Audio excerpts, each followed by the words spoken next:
Welcome to Parenting Kids and Dogs 101, a limited series podcast for parents who live with kids and dogs, or plan to.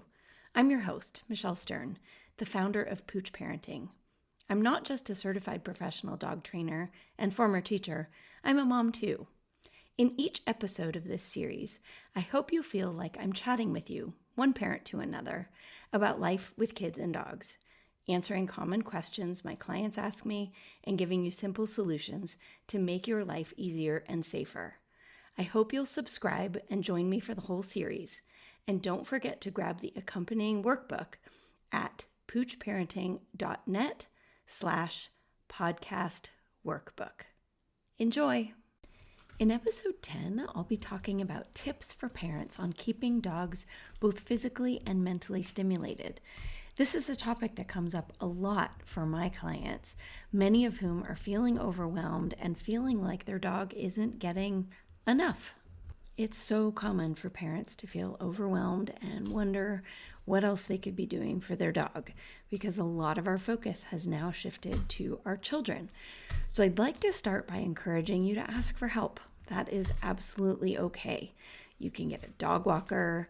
You could consider occasional daycare, which is not great for all dogs, but it is good for some dogs. You could trade with somebody else and you could take their baby while they take your dog, for example, so that your dog is getting the stimulation of visiting a new location or playing with other dogs that they don't normally have access to. But I'd like to spend a little bit more time talking about what physical stimulation is and what it might include. So the list can vary, of course, depending on your dog, on what is appropriate for them to do. But physical stimulation and physical exercise can often include things like walks, hikes, going running or swimming, playing with other dogs, playing active games with us, like using a flirt pole, and more. And these can be really difficult for parents to do, especially if it means that you have to leave the house in order to make that happen, because it can be so difficult to bring your child with you while you are out and about with your dog. Maybe you have to wear your baby. You're not totally sure how your dog will respond. You don't want to get pulled over, for example, or put your baby at risk. One option for parents who really wish they could get out more with their dogs is to hire a babysitter every once in a while, maybe once a week, so that you can leave your child at home and you can go out and have an adventure with your dog. This is great for bonding as well, but I do acknowledge that it may be a financial indulgence for some people if money is tight. But here's an important reminder for parents. Not all exercise has to be physical. Mental stimulation is just as important. For many parents, it's often easier, especially if you're feeling overwhelmed, to offer your dog mental stimulation than it is to provide physical exercise, especially if you are recovering from childbirth. If you like what you're hearing so far, don't forget to grab the free workbook that comes with this limited podcast series. All you need to do is head over to my website, poochparenting.net/podcast workbook. Mental stimulation can include things like food puzzles, games, training sessions, nose work or scent work, playing hide and seek, learning tricks, doing therapy or therapy work, finding food scattered in the house or in the yard. And there are a number of other options as well. This can also include taking really slow, relaxing walks with your dog in new places or even in your own neighborhood and letting them sniff as much as they want.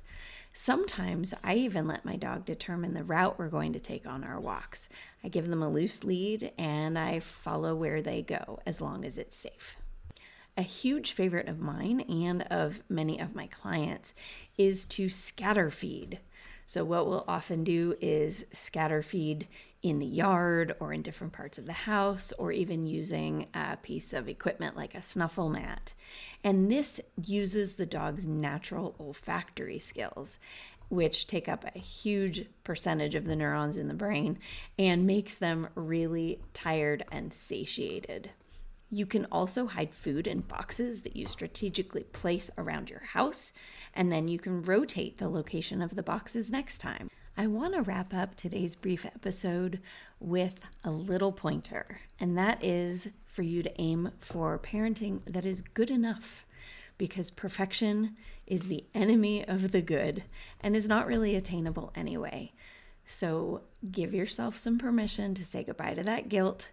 You're doing fine if you're listening to a podcast like this and thinking of ways that you can be a great parent to your dog and your kids at the same time. It's only natural for questions about our kids and dogs to arise from time to time, especially as our babies grow up and our dogs mature. And if I'm being honest, it's not really worth asking for free advice from friends or even online, because you can't rely on the accuracy of the feedback you're getting.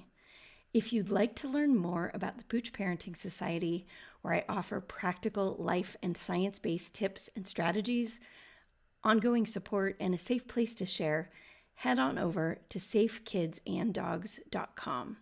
From one parent to another, I see you, and I promise that you're not alone. Thanks for listening.